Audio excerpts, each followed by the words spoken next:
व्यक्तिगत सिद्धांत है कि योगा एक इंसान को तंदुरुस्त रखता है, योगा एक इंसान को सब रोग से मुक्ति देता है, योगा इंसान को आगे बढ़ने का एक मन में शांति भी देता है।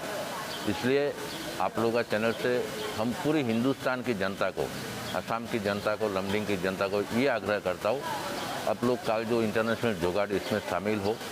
और खाली कल के नहीं, हम सबको बोलता है ये योगा कुछ ना कुछ हो, घर पे सुबह हो शाम हो जब भी हो, आधा घंटा 1 घंटा हमारा योगा करना चाहिए। योगा करने से सब कुछ हो ना हो इंसान तंदुरुस्त रहता है।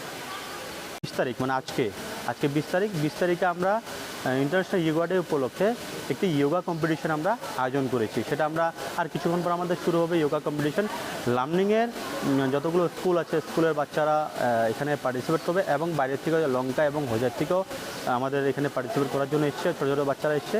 তো স্কুলের বাচ্চা মানে আপনার 10 থেকে 21 বছর অবধি বাচ্চাদের জন্য আমরা আজকে একটা যোগা কম্পিটিশন আয়োজন করা হয়েছে, এটা প্রথমবার।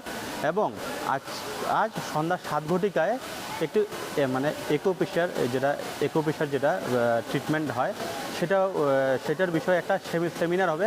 আমাদের এই সেমিনার রাখবেন যোগ গুরু ডক্টর হিমাদ্রি পুরকাস্ত, উনি আসবেন এবং আজকে যে সেমিনার যে যোগা থেরাপির উপরে যেটা একোপেশার বলি আমরা, একোপেশার উপর একটা সেমিনার হবে। সেই সেমিনার আজ সন্ধ্যা 7 ঘটিকা থেকে শুরু হবে আমাদের লামনিং কালীবাড়ি মন্দির প্রাঙ্গণে।